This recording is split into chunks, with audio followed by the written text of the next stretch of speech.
When life falls apart, it happens quietly.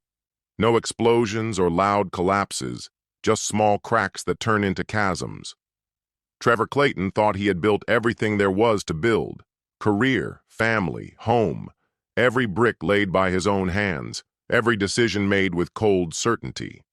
But on the day he stood at his mother's funeral and saw his wife and father exchange a glance, too long, too rich with hidden meaning, he realized he had missed something crucial. His world hadn't just cracked. It was already on the verge of collapse. Sometimes, to save what truly matters, you have to tear down the old structure to its very foundation, even if it means confronting a betrayal too frightening to even contemplate. This wasn't just an ending. It was the beginning of something new, something he would build from the ruins, once and for all. Greetings, my dear friend. I am very happy that you are watching my video, and I will be even happier if you subscribe to my channel. This will make me even happier. Let's get started. Trevor Clayton had spent his life building, first model airplanes in his mother Valerie's garage, then custom homes through his construction company, and eventually, what he once believed to be a strong, enduring family. At 47, Trevor was a tall, broad man, 6'2", with calloused hands hardened by years of labor and eyes that carried the weight and color of storm clouds, sharp, steady, and unreadable.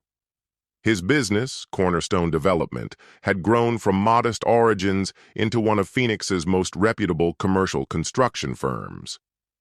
"You got your mother's backbone," his father Riley often told him, usually punctuating it with a pat on the shoulder that Trevor had long interpreted as pride. Mira, his wife, fit into the life they built with elegant precision. Poised, engaging, always the perfect hostess during elaborate gatherings at their desert home. With her striking auburn hair and practiced smile, she'd been at his side for nearly 20 years. Their son, Dorian, 16, had inherited Trevor's analytical mind and Valerie's quiet, steely resolve. The foundation of their financial world had always been Valerie. She had created a real estate empire from the ground up during the high-stakes real estate surge of the 1980s, while Riley had managed the numbers behind the scenes. Her estate, significant in value and reach, was earmarked chiefly for Trevor. When Valerie was diagnosed with a ruthless form of pancreatic cancer, Trevor made it a priority to visit her at Desert Palms Medical Center as often as he could. Mira's visits, however, grew increasingly infrequent.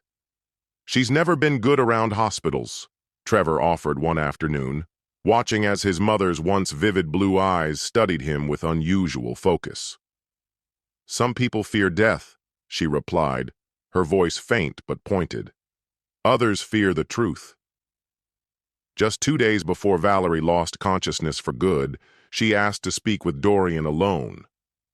Trevor didn't hesitate to grant that request. Valerie and Dorian shared a connection that had always felt somehow separate from the rest of the family. That evening, when Trevor returned to the bedroom, he found Mira engrossed in her phone. She jumped when she noticed him and instinctively pulled it close to her chest. "Just handling something for the gala," she said quickly, odd, since she hadn't been professionally active since Dorian's birth. Meanwhile, as Valerie's health waned, Riley was a constant presence at the hospital, not by her bedside, but roaming the corridors, checking his phone repeatedly. Whenever their eyes met in passing, Riley would quickly look away, almost guiltily.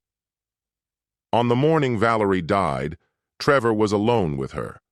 Riley had stepped outside for some air. Mira claimed she was delayed by traffic. Trevor held his mother's hand until her breath faded and her body stilled. He stayed beside her long afterward, remembering how, when he was just 8, she'd taught him how to hammer his first nail into a plank of wood. "Always recheck your base," she'd told him. "It all comes down to that." What Trevor couldn't have foreseen was that his own foundation had already begun to fracture.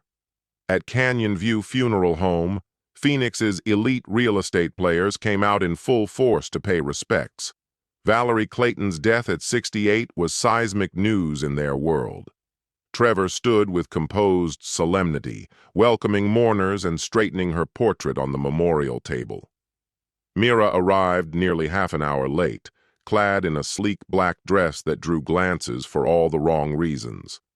Riley lingered near the refreshments, offering half-hearted condolences like someone reciting from a script. Dorian sat alone in the front pew, too calm for someone his age bearing the weight of such loss. When it was time for the eulogy, Trevor delivered it with firm, heartfelt clarity. He praised his mother's vision and fortitude. "She didn't just construct buildings," he said. "She laid down a legacy. She taught me that strength isn't in ownership. It's in protection." From the pulpit, he caught a fleeting, loaded look exchanged between Riley and Mira. Back in his seat, Dorian's quiet squeeze of his father's hand nearly unraveled Trevor's composure. It was rare, unspoken, and deeply felt. As the reception unfolded, Trevor observed Mira checking her phone repeatedly. During a chat with one of Valerie's longtime colleagues, her phone buzzed. She flinched, mumbled an apology, and stepped away to read the message. Trevor, watching from across the room, saw her expression morph. First into surprise, then into something eerily close to satisfaction. She tapped out a response quickly and slipped back into her role as grieving daughter-in-law with unsettling ease. Not long after, Riley disappeared into the restroom, his phone clutched tightly in his hand. Trevor approached Mira as she accepted a glass of wine from a passing tray. His tone was casual. "You seem a little distracted," he said. "Everything okay?" "Just a last-minute issue with the fundraiser," she replied, eyes skimming past his. "Nothing serious." The lie hung there between them, dense and obvious. Later, as the crowd began to thin, Mira excused herself to go freshen up. She left her handbag behind. A slow chill spread through Trevor's chest. He waited a moment, then reached for her phone. No lock screen. Mira had never bothered, too confident, too certain of his trust. He opened her messages. Riley's name was right there at the top of the list. The latest text read, "She's gone. We're free." Trevor's hands didn't tremble as he scrolled. Message after message unfolded. Secret meetings, whispered plans to carve up Trevor's inheritance, mocking references to his loyalty, Mira's frustration with his work ethic, Riley's promises of a new life once Valerie was out of the way. He didn't know how long he stood there, staring at the evidence, until he felt a soft hand on his arm. Dorian, looking older than 16. "Dad," he said, voice low but steady. "They're waiting for us at the burial." Trevor slipped the phone into his pocket instead of returning it to Mira's bag. At the gravesite, he stood flanked by his wife and his father as the casket descended into the earth. When Mira reached out, Trevor let her fingers entwine with his, unresisting, his expression unreadable. Beside him, Riley draped an arm around his shoulders in a gesture that feigned support, but to Trevor, it felt like venom sinking beneath his skin. As twilight crept over the Clayton estate, the air thickened, and the din of conversation slowly dissolved into a hush. Trevor moved mechanically through the dwindling crowd, accepting condolences with a smile that didn't reach his eyes. He muttered thanks, hollow and rehearsed, while his gaze trailed constantly between Mira and Riley. A lingering touch as they exchanged drinks, an unbroken gaze held just a beat too long. Silent signals passed like secrets in plain sight. He caught Riley checking his watch again and again, each glance more agitated than the last. Mira had vanished into the kitchen, ostensibly to oversee the caterers. But something about the choreography, the precision of it, clicked into place in Trevor's mind. With only a few relatives remaining and the night winding down, Trevor slipped away unnoticed. Upstairs, he found Mira in their bedroom, slipping off her heels. A spare phone buzzed to life on the nightstand, the glow of a new message flashing briefly. Calm and deliberate, Trevor reached for it. Mira lunged. "What are you doing?" she snapped, voice sharp. He stepped back, holding the phone just out of her reach. The message glared up from the screen. Meet me in 20. Back in trance. Riley's name sat above it. Another secret rendezvous with my father? Trevor's voice was quiet, almost tender. Mira froze, color draining from her face. What are you talking about? She asked, trying to mask her alarm. Don't, Trevor said, cutting her off. I've seen it all. For a heartbeat, something like fear flickered behind her eyes. Then, to his shock, she laughed, high-pitched and brittle, a sound that didn't belong to the woman he'd married. Well, she said, straightening her posture, this isn't exactly how we meant for it to come out. We? Trevor echoed, though he already knew. Riley and I, she admitted, her mask gone. But I suppose the time for subtlety has passed. His face stayed neutral. How long has it been? She raised an eyebrow, unconcerned. Does it really matter? 7 years, if you insist on knowing. 7 years. Long enough that Dorian had still been a child. Trevor had been consumed by work, expanding the business, absent more than present. Why? He asked, the word escaping as a whisper. At first? Her expression turned cool. Loneliness. You were never around. Riley paid attention. That's how it started. She paused, her eyes calculating. But then it became something more strategic. We realized we shared certain ambitions, particularly financial ones. The weight in Trevor's chest thickened. You mean my mother's money? No, she said. Her empire, the one that should have gone to Riley if Valerie hadn't locked him out. Didn't it ever strike you as odd that she kept him in the dark? She knew what he was, Trevor said flatly. She saw through him. She knew he'd bleed her dry. She saw his potential, Mira countered, eyes gleaming, and she feared it. Trevor let out a quiet scoff. While I was out building something real, you and he were scheming in the shadows? Mira's smile hardened.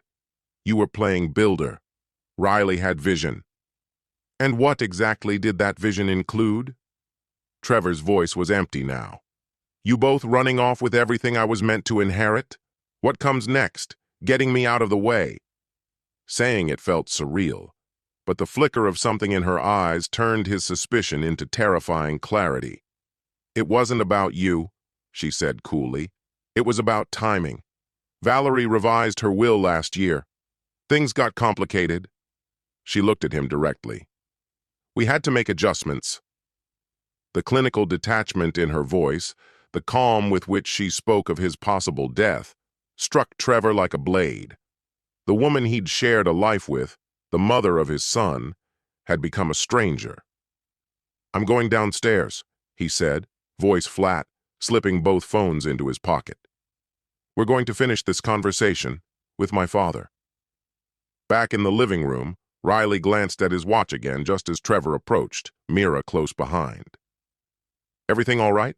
Riley asked, his voice a mask of concern. No, Trevor replied. Far from it. He tossed Mira's phones onto the coffee table. Recognition sparked in Riley's eyes. Let's keep this civil, Riley said in a hushed tone, his gaze flicking toward the last of the guests. Why? Trevor said, louder now. Aren't funerals the perfect time for the truth? He turned toward the small gathering still present. My wife and my father have been sleeping together for 7 years. They've been conspiring to seize control of my inheritance ever since my mother passed. And maybe, just maybe, they plan to remove me to do it. Gasps echoed around the room like aftershocks. Riley's face hardened into stone. You're grieving, he said, louder now, trying to command the room. You're not thinking clearly.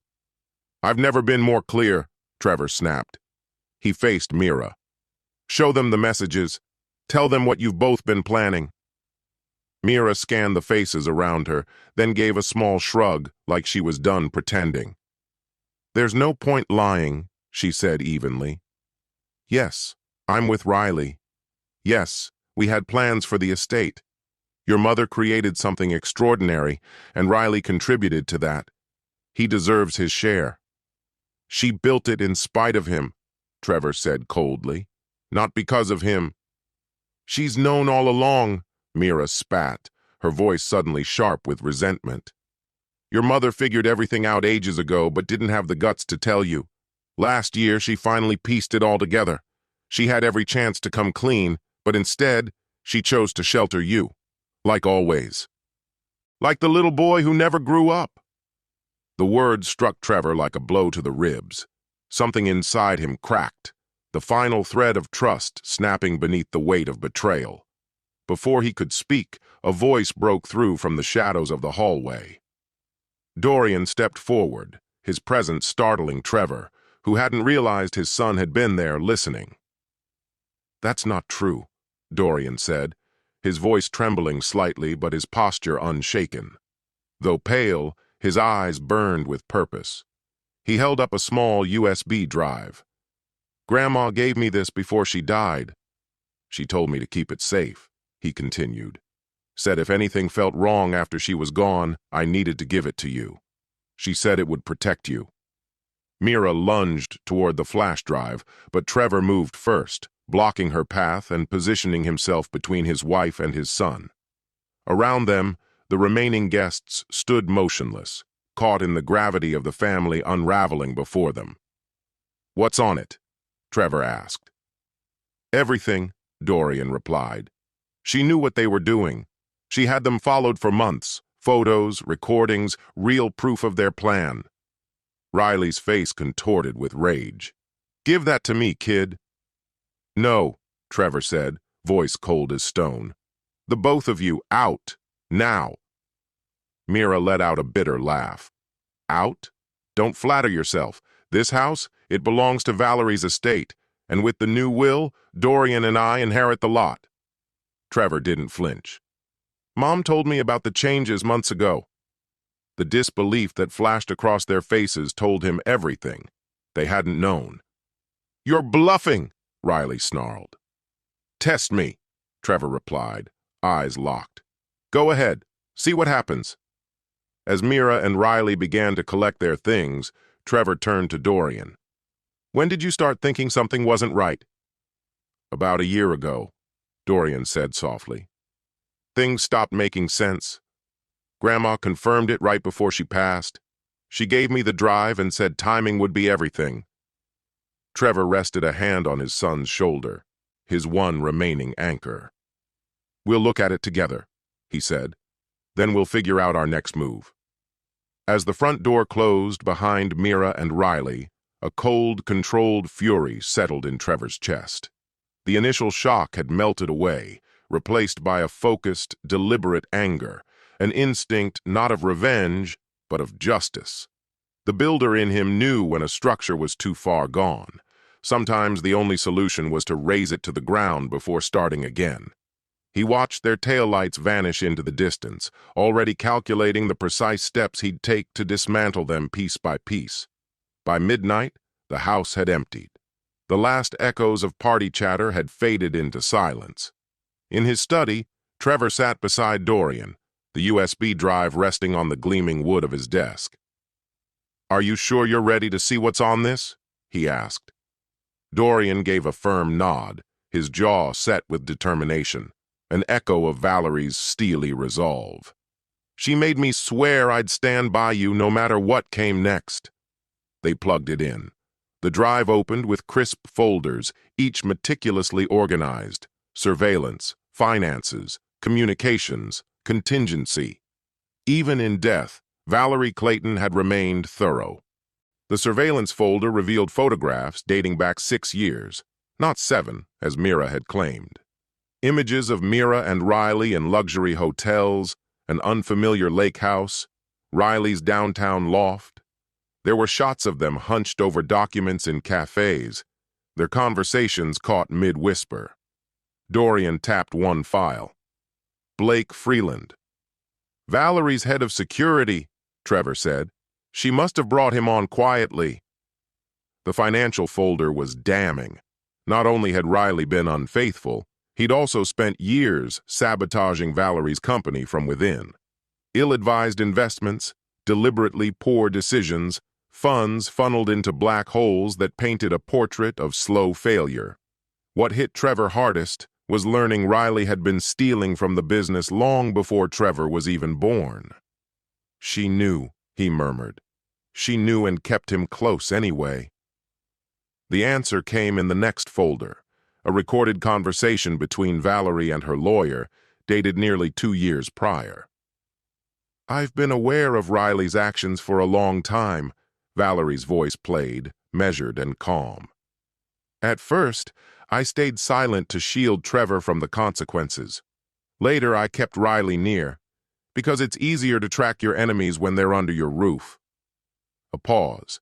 Then, "Once I realized he and Mira were involved, I knew they'd come for Trevor eventually. That's when I revised the will." The communications folder contained intercepted messages that made everything on Mira's phone look tame. The recent ones outlined a horrifying scheme. Riley had bribed a doctor to administer a slow, undetectable regimen of drugs designed to mimic early dementia. The plan: paint Trevor as mentally unfit to manage his inheritance. "They were going to drug you," Dorian said, voice breaking. Mom, was willing to let them poison you." Trevor placed a firm, steady hand on his son's arm. "They didn't succeed." The final folder held Valerie's ultimate safeguard, a confidential version of her will that superseded the public one. All assets were placed in an irrevocable trust, with Trevor as the sole trustee and Dorian as the successor. Riley was excluded entirely.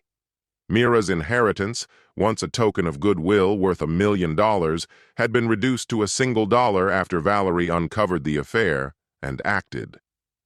"There's something here for you," Dorian said, gesturing toward a plain Word document on the screen labeled Trevor. Trevor opened it, and as he began to read, it was as though his mother's voice came through the text. "My son, if this message has reached you, I'm no longer in this world, and you've uncovered what was hidden. I wish I could have shielded you from the hurt.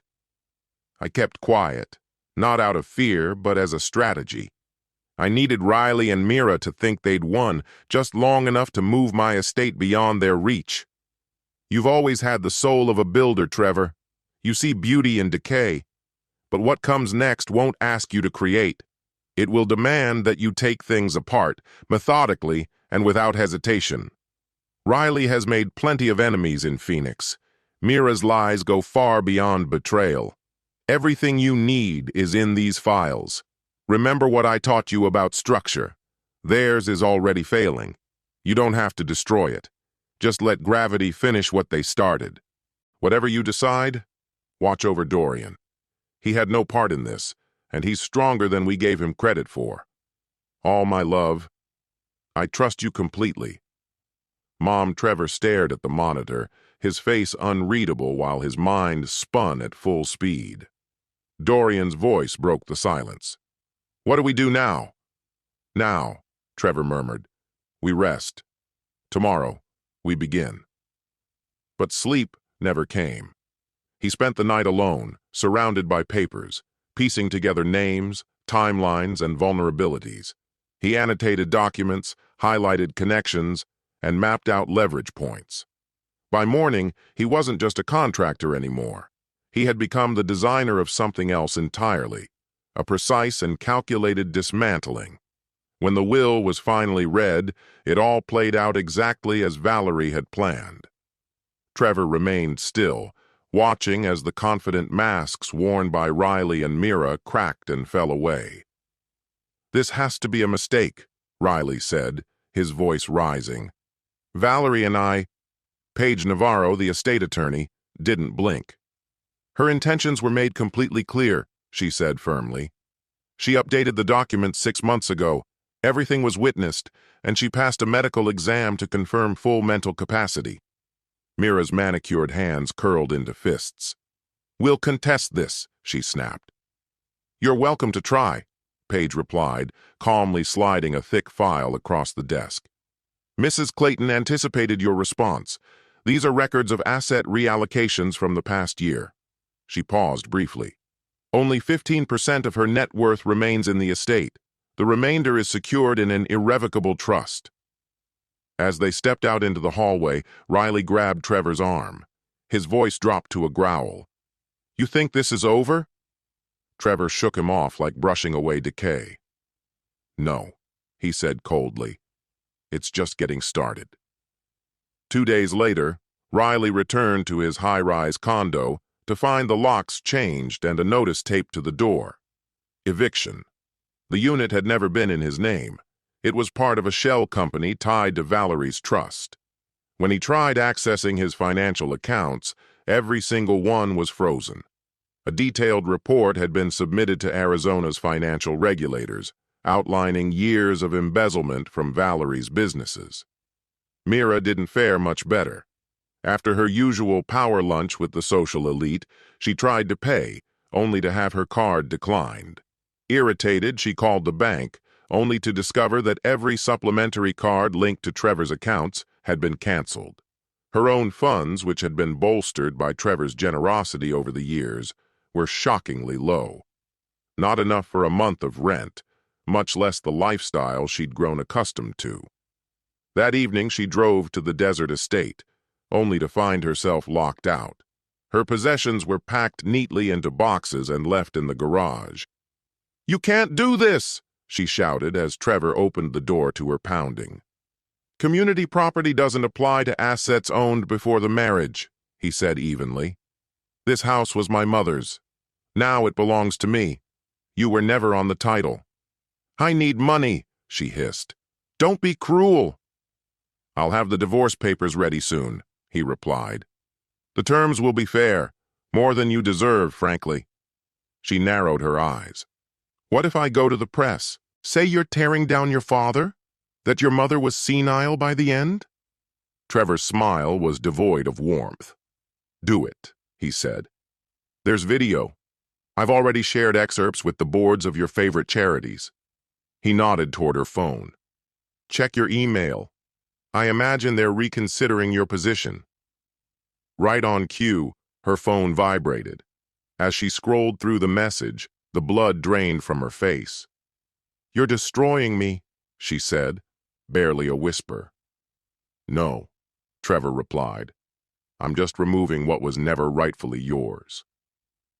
In the days that followed, Trevor executed his mother's fallback plan to perfection, and then took it a step further. Riley received termination notices from the last of his advisory roles. Each cited ethical misconduct, backed by Valerie's thorough documentation. Mira's fall was even swifter. Trevor had distributed carefully chosen evidence to a handful of influential people in Phoenix's social circuit, people who didn't need to raise their voices to destroy someone. A few whispers, a few glances, and her reputation began to disintegrate. When Riley sought help from his old business allies, hoping for a financial lifeline, he was met with cold refusals. Each one of them had mysteriously received damning documents, laying bare his long history of betrayal. "You really didn't leave any stone unturned," Blake Freeland said during a quiet moment in Trevor's office. The ex-security chief had remained active behind the scenes, still operating under Trevor's instructions. "That wasn't my handiwork," Trevor replied. "That was all my mother's foresight. I'm just executing the plans she left behind." Blake's brow furrowed slightly. "Your dad's becoming unpredictable. Yesterday he tried contacting some of Valerie's old enemies. None of them took the bait, but he won't stop." "Let him flail," Trevor said calmly. "Every step he takes tightens the noose." "And your son?" Blake asked, his voice softening. "How's he holding up through all of this?" Trevor's expression eased slightly. "Better than I would have managed at his age. He's got more grit than I gave him credit for." "He's concerned about you," Blake added gently. "Told me you're barely eating. Said you're not sleeping either." "There'll be time to recover when this is over." Trevor's voice left no room for further discussion. Blake hesitated before speaking again. "Valerie asked me to pass on a message, if things ever got this far. She said, "Tell Trevor, demolition is just the first phase. What truly matters is what you build after the rubble's cleared." Trevor gave a slight nod, but his eyes remained cold. "We'll get there, one step at a time." That night, Trevor's phone rang. On the line was Noah Barton, Riley's final ally. "This has gone far enough, Trevor," Noah said immediately, skipping any greeting. "Riley's crashing on my couch. He's barely holding it together."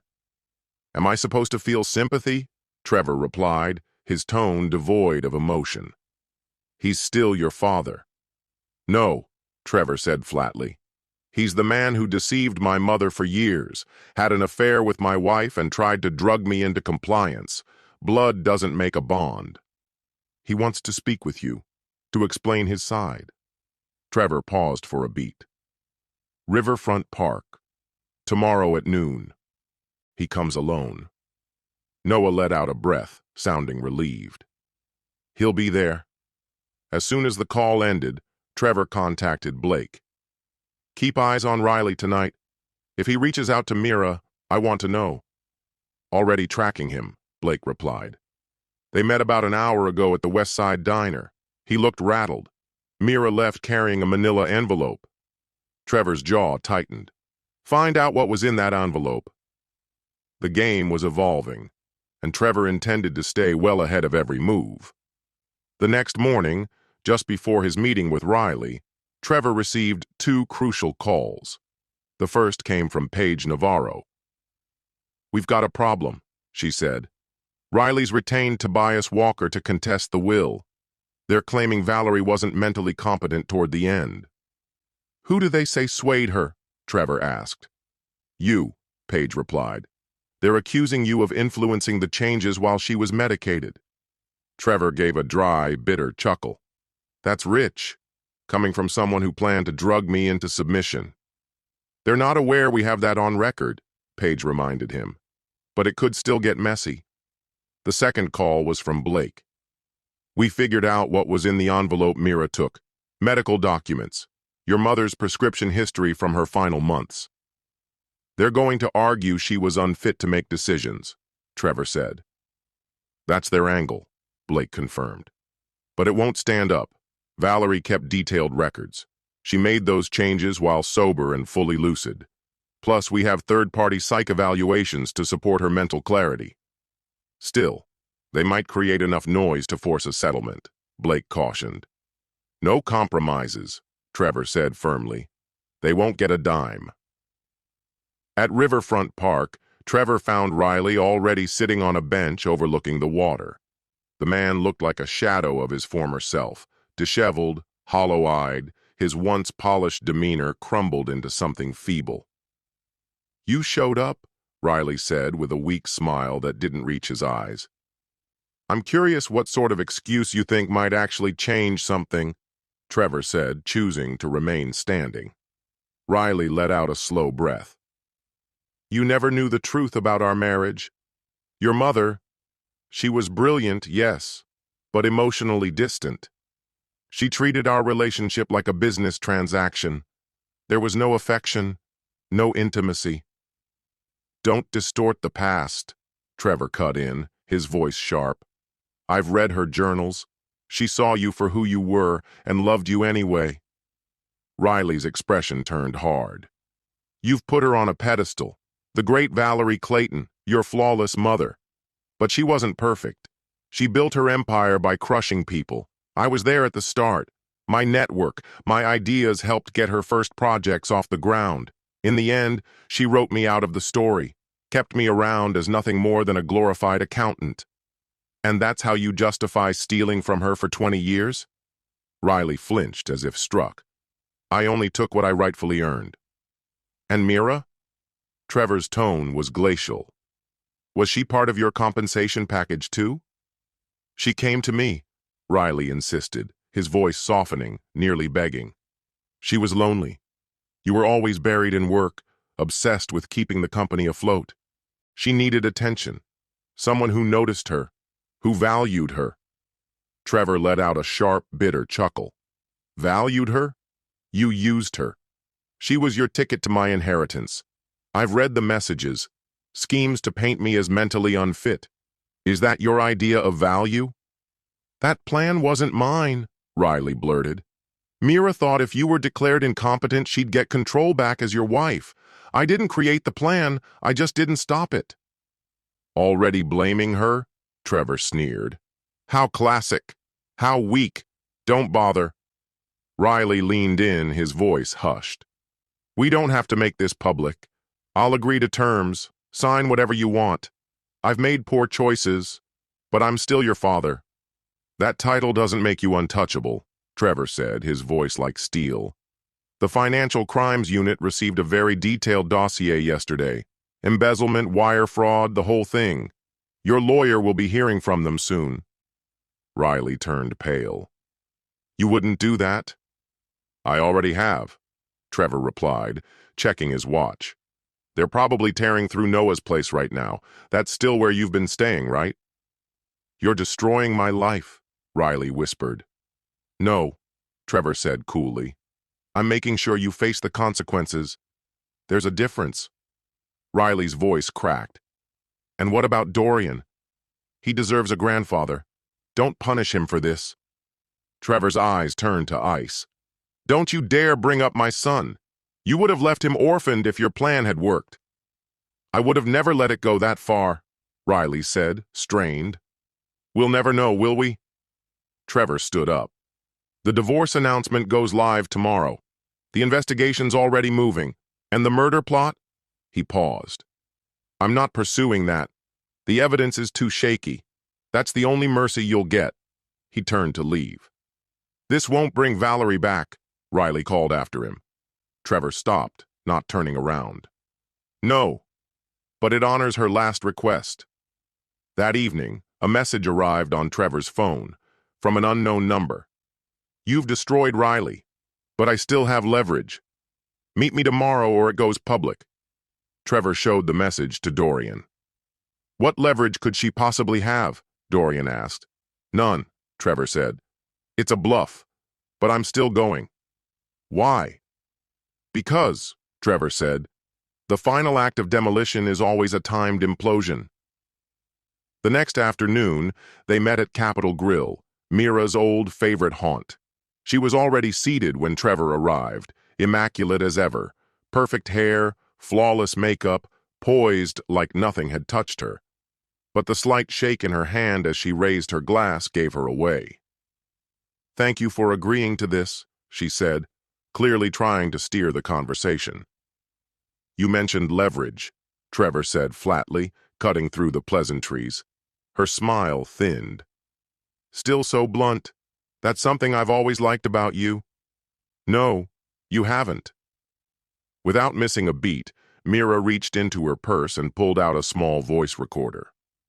I have Riley on tape, she said, calm and collected. He admits Valerie didn't fully understand the trust changes, that you may have influenced her while she was medicated. So we're calling it blackmail now, Trevor said, raising an eyebrow. You do know that's a federal offense, right? This isn't blackmail, Mira said with a practiced smile. It's negotiation. After nearly 2 decades of marriage, I deserve a fair share. 7 of those years spent sleeping with my father and scheming behind my back, Trevor snapped. Details, she said, waving a hand. This is a no-fault state. That won't matter. I still get half. You've misunderstood something crucial, Trevor said, voice low and unwavering. I didn't come here to settle. He pulled out his phone, tapped the screen, and placed it on the table. A recording began to play. Riley's attorney, Tobias Walker. I'm terminating my representation of Mr. Clayton, Walker's voice rang out. The financial evidence is irrefutable. I won't be party to a conspiracy to defraud the estate. The accusations that Mr. Trevor Clayton manipulated his mother are baseless, disproven by comprehensive documentation, including video footage of her, fully lucid, clearly explaining her decisions. Mira turned ashen. You recorded that? She whispered. Blake did, Trevor replied. Just like he recorded your little strategy session with Riley yesterday. That recorder you brought? He gestured toward it. It's useless. Nothing on it would survive a courtroom. For the first time, real fear flickered in Mira's gaze. "What is it you want from me?" she asked, voice edged with dread. Trevor's tone was even, almost detached. "Just sign the divorce agreement my lawyer delivered yesterday. Take the offer. It's far more generous than you deserve. And walk away. From me. From Dorian. For good." Her jaw tensed. "And if I don't?" Trevor leaned forward, unshaken. "Then I go public. I've gone through everything in my mother's records. There's more than enough to bring conspiracy charges. The audio alone, your conversations with Riley about those treatments, would devastate you in front of a jury." Her hands trembled now, the bluff clearly wearing thin. "You wouldn't risk that." "I absolutely would," he said, devoid of emotion. Mira stared at him, as if hoping to unearth some fragment of the man she once loved. But there was nothing there. Eventually, she exhaled, defeated. "Fine. I'll sign. But don't think for a second this is justice." "No," Trevor replied, standing. "Justice is what Riley's going to face in court. What I'm giving you, that's mercy." He paused. "Remember that." When Trevor stepped out of the restaurant, there was no satisfaction in his stride, no relief, only the bitter quiet of closure. The unraveling was complete. What lay ahead was still a fog he couldn't face. 3 weeks passed before he found himself across the table from Paige Navarro, reviewing the signed documents. Mira hadn't contested a single point. She accepted a one-time payout of $2 million, far less than she might have claimed under the law, along with the Sedona house and her cars. In return, she gave up any stake in Cornerstone Development, the main residence, and all future claims to Trevor's wealth or the Clayton Trust. "She gave in easier than I thought she would," Paige noted. "She saw the writing on the wall," Trevor said. "She's always had a survivor's instinct." "What about Riley?" "The feds are still investigating," he told her. "His accounts remain frozen. Blake says he's crashing with a former co-worker in Tucson." Paige hesitated. Her expression darkened. "There's more." During the asset review, investigators pulled Riley's medical files. He's been diagnosed, early-stage pancreatic cancer, the same thing that took your mother. Trevor's face didn't move. "Poetic. Does that affect anything for you?" she asked. He paused. "No." He made his decisions. That night, Trevor found Dorian by the pool, surrounded by school books he hadn't touched. Since Valerie's funeral, his son had carried himself with remarkable maturity, balancing perfect grades with sorting through family affairs. But something tonight felt off. "You okay?" Trevor asked, settling beside him. Dorian gave a half shrug. "Mom called." Trevor stiffened. "What did she say?" "She tried to explain. Said she never meant for things with Riley to get out of hand. Said she still loves me." "How did you respond?" "I didn't. I hung up." Trevor nodded. There was no manual for this kind of betrayal. For him, the scars had formed over time. For Dorian, the rupture was sudden and total. "Do you think she ever really loved us?" Dorian asked quietly. "Like, for real?" Trevor took a breath. "I think she loved what we symbolized. Stability, success, the picture-perfect life. But when the illusion cracked and something more thrilling came along, that kind of love wasn't strong enough to hold." Dorian looked down. "Grandma's letter said none of this was my fault, but sometimes it doesn't feel that way. I saw things, strange moments between her and Riley. I didn't say anything." "You were a kid," Trevor said gently, placing a hand on his son's shoulder. "In many ways, you still are. None of this ever fell on you." "I've been thinking about college," Dorian said, changing the subject. "MIT's early admissions program is open. Their architectural engineering track is top tier." Trevor raised his brows. "That's a long way from home." Dorian gave a faint smile. "Maybe that's what we need. A reset, for both of us." The thought hit Trevor hard. Since his mother passed, his world had narrowed to a single mission: retribution. He hadn't looked beyond it, hadn't considered what healing might look like. Massachusetts, a new chapter, a real future. The idea stirred something long buried: hope. "We'll check it out," he said. The next morning, Blake Freeland showed up with unexpected news. "Riley's health has declined," he said. "He's been admitted to Tucson Medical. It's spreading fast. Same kind of cancer your mother had." Trevor listened in silence. "Is he receiving the care he needs?" "Just basic treatment through Medicare. Some old friends are helping cover gaps since his money's still frozen." The meaning was clear. Trevor gave a slow nod. "Keep me informed." "There's one more thing," Blake added. "Mira's been visiting him. Every day. Rumor had it she'd been using the last of her settlement to fund specialized medical treatments." That detail chipped away at the indifference Trevor had carefully constructed around himself. It caught his attention.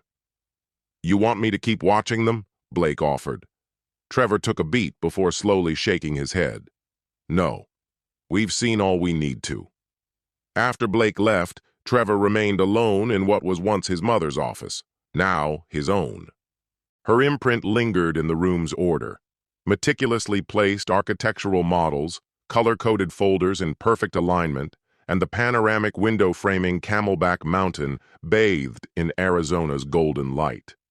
A photograph lay on the desk, recently pulled from an unopened box. In it, Valerie cradled him as a newborn, Riley at her side, wearing the strained smile of a man play-acting at being a father. A family portrait that had always been more fiction than truth. His phone buzzed, a number he didn't recognize. "Riley's asking about you. Doctors say it's weeks now, not months. This stopped being about money." Monsieur Trevor stared at the message without reacting. Then, in silence, he deleted it. That night, sleep dragged him into a dream of Valerie. Not the frail figure from the hospital bed, but the woman she had once been. Commanding, unyielding, pacing construction sites with purpose, revising blueprints without slowing her stride, teaching him how to tell which walls bore the weight of a structure. "The demolition's over," Dream Valerie said.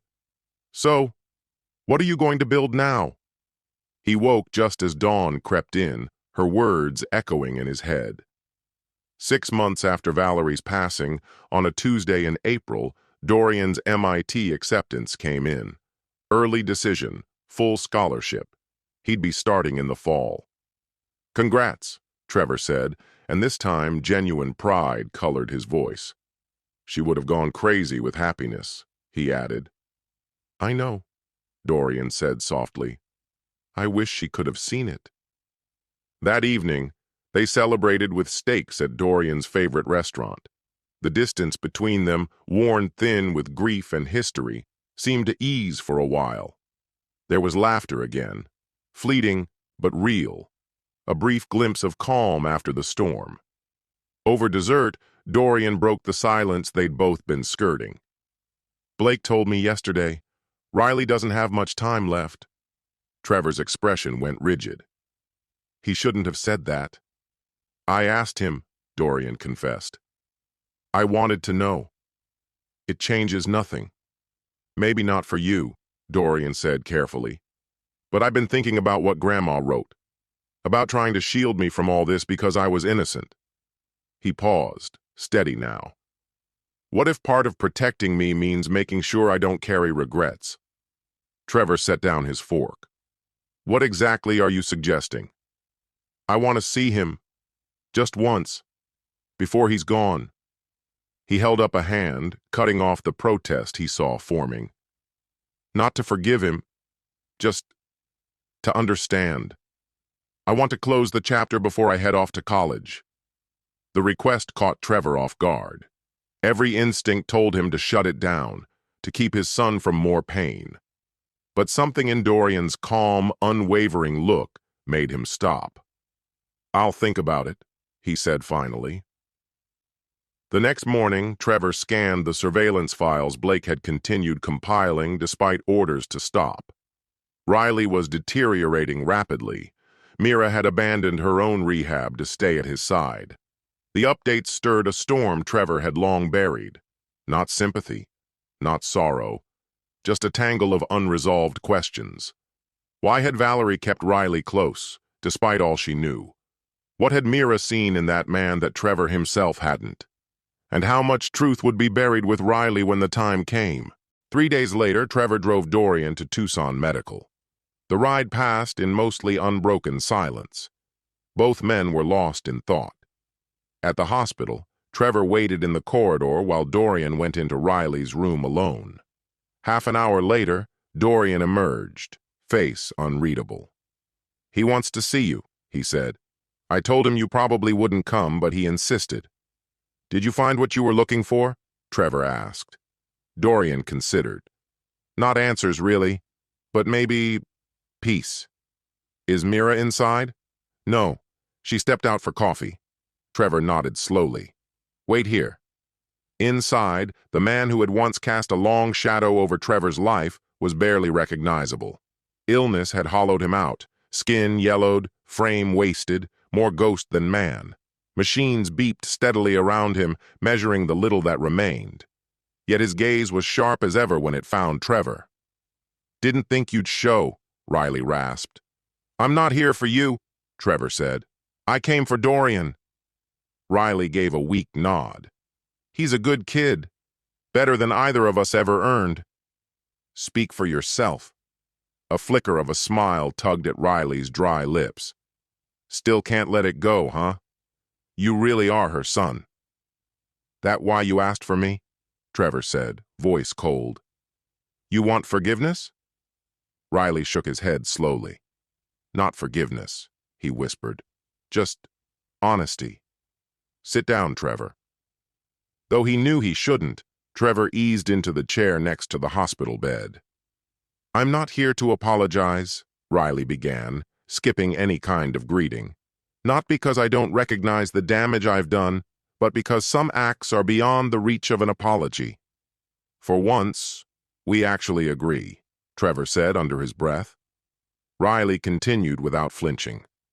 "Your mother found out I was embezzling not long after we married. Did you ever find that out? Just 6 months in, she uncovered everything. She had every right to report me, walk away, and let the consequences bury me. But she didn't. She stayed. She kept things on a tight leash, monitored every account, and imposed boundaries." Trevor's expression darkened. "Why would she put up with that?" "Because Valerie understood people in a way most never do. Everyone's broken in some form, just not always in ways that are visible.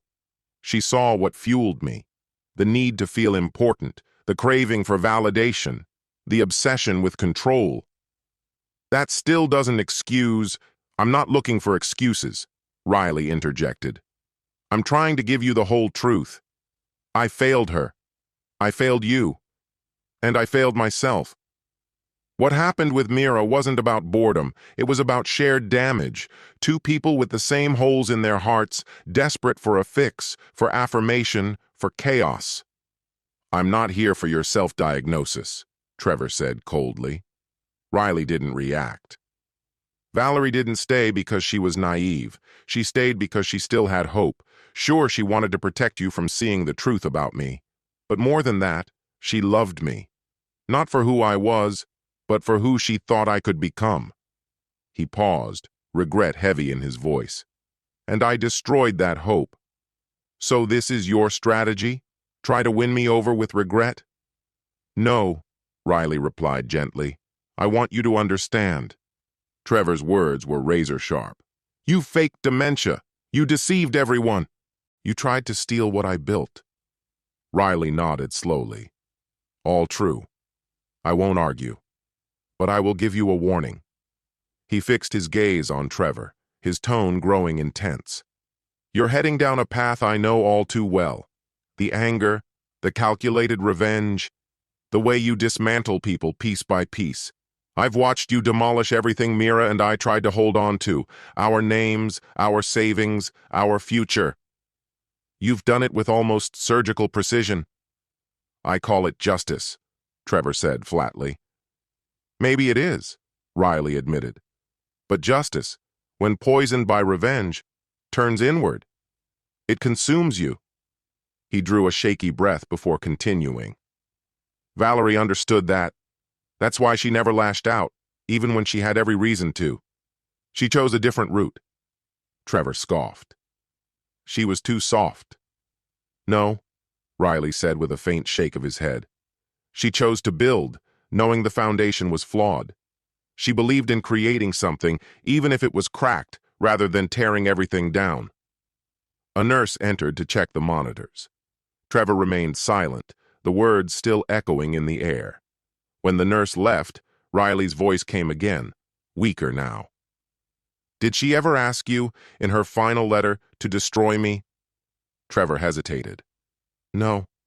She gave me the tools, but left the choice up to me. Exactly, Riley whispered. She believed in consequences, not destruction. The documents, the evidence, she left those behind to shield you, not to weaponize you. You're dying, Trevor said without emotion, and trying to rewrite history on your way out. There's nothing left to rewrite, Riley murmured. Just mistakes, and a son who has every reason to walk away. His breath hitched. I'm not asking for forgiveness. Just think about what comes after this. Valerie wouldn't want you living in the rubble. She'd want you to rebuild, out of what's left. The door creaked open, and Mira stepped in, 2 coffees in hand. Her steps slowed when she saw Trevor, her hands tightening on the cups. I'll leave you to your partner in crime, Trevor said, rising from the chair. She's covering my medical bills, Riley said, voice soft. Didn't have to. She's not getting anything in return. Code of thieves? Riley managed a tired smile. No, just messy truths, and Valerie understood those better than anyone. As Trevor reached the door, Riley called after him. The real legacy isn't in trust funds or legal records. It's in what your mother taught you, about building things that last. At the threshold, Trevor paused. His eyes met Mira's. Instead of scheming, he saw exhaustion, and maybe something else. Regret. Outside in the hallway, Dorian leaned against the wall, watching his father closely. Did you get what you came for? He asked, echoing Trevor's own earlier words. No, Trevor said quietly, but I got something to consider. As they drove back toward Phoenix, Dorian asleep beside him, Trevor's thoughts returned to his mother's final words. You remember what I told you about foundations? Theirs is built on sand. All you need to do is direct the tide. And for the first time, Trevor wondered if he'd misunderstood what she meant all along. Riley Clayton died quietly one Thursday in May. Mira sat with him, silent and still, as his final moments slipped by. When the end came, Blake delivered the news to Trevor with a brief nod. Trevor merely looked at him. No questions, no emotion. He skipped the small, sparsely attended funeral, which faded from memory almost as quickly as it happened. 2 weeks later, as Trevor reviewed Cornerstone Development's planned move into Massachusetts, his assistant entered with a notice. Mrs. Clayton is here. Mira stood in the doorway, thinner than before, her polished presence dulled. She carried a plain, unmarked box in both hands. Thank you for seeing me, she said, her usual confidence absent. What is it you want, Mira? Trevor asked without inflection. She approached and placed the box on his desk. These were Riley's. I thought you and Dorian should have them. Trevor didn't move. That everything? He said. No, she replied, remaining standing. She didn't touch the chair nearby. I'm leaving Phoenix, moving to Chicago to be near my sister. Your settlement will probably go further there, he said, his voice cold. A flicker of old fire sparked in her eyes. This isn't about money. Think what you want. but I haven't completely lost my conscience. Your past says otherwise. She exhaled, tired. I've earned that, but people are complicated, Trevor. I was the one who betrayed you, yes, but I was also the woman who stayed with a dying man who had no one left. How heroic, he said, sarcasm cutting through. Not heroism, she replied softly. Just honesty. I did love you, before everything soured, before the grind and the ambition swallowed us. And I always loved Dorian, even if I no longer have the right to say it aloud. I never wanted to hurt you or him, not the way things played out. The whole dementia scheme. That was Riley at his worst. I followed his lead when I shouldn't have, and I've regretted it every single day. So now you want redemption? No, she said, meeting his gaze. I don't expect forgiveness. I'm not even sure I deserve it if you offered. I just needed you to understand. Beneath the lies and mistakes, something real did exist. She gestured toward the box. Riley saved everything Dorian ever made. Every drawing, ribbon, Father's Day card. He even kept clippings from your milestones. For all his faults, and there were many, he admired what you became. Admiration without ethics is meaningless. She nodded slowly. Maybe so, but none of us are just one thing. Not even you. She stepped toward the exit. I've said goodbye to Dorian, wished him well at MIT. I won't reach out again, unless you or he want me to. Once the door clicked shut behind her, Trevor remained still, staring at the box on his desk. After a long pause, he opened it. Inside, he found remnants of a life, faded drawings, old ribbons, photos, and clippings that traced his journey. It was a quiet, careful record of years long past.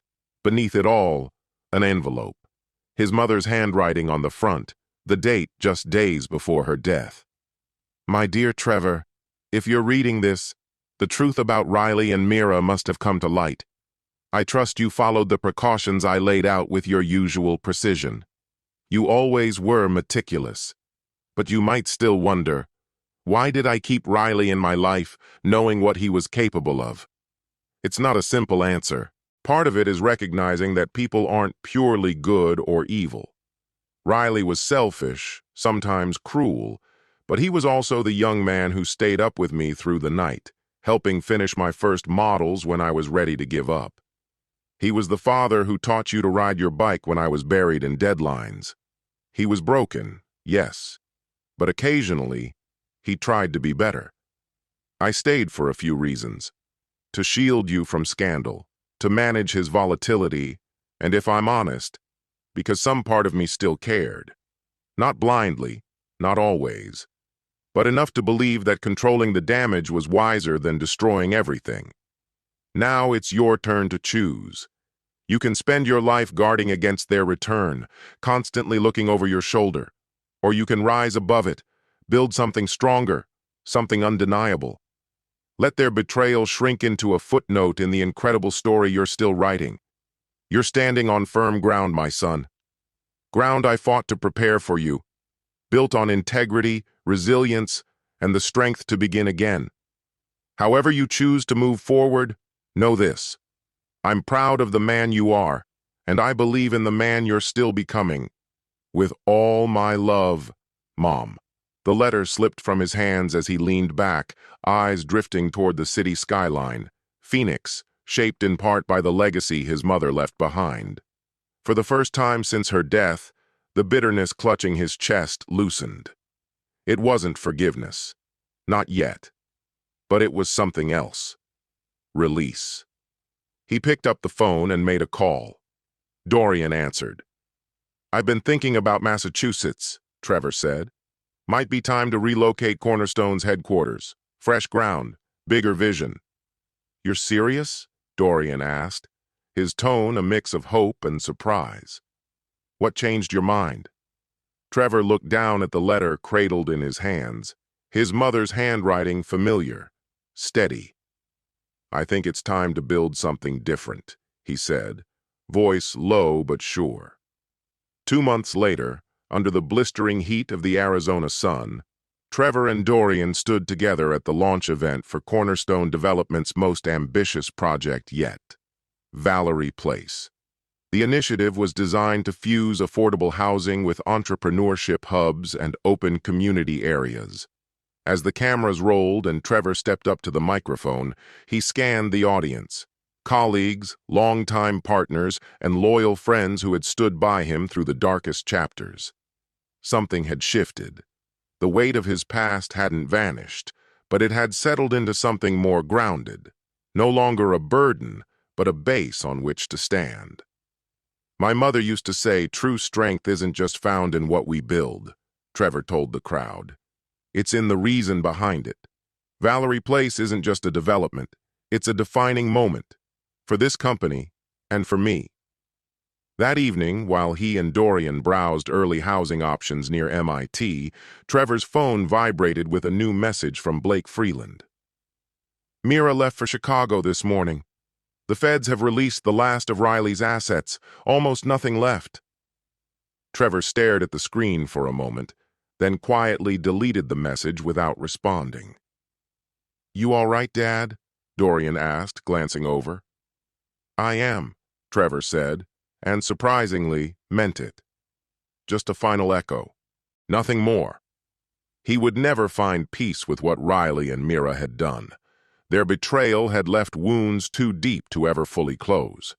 But his mother had believed in something he was only beginning to understand.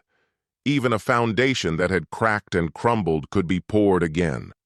With intention, with vision, with patience. And in time, it could support something even stronger. Trevor Clayton had always been a builder. But now, looking down at the spread of blueprints on the table before him, he realized the most critical project he'd ever undertaken wasn't a place or a structure. It was himself.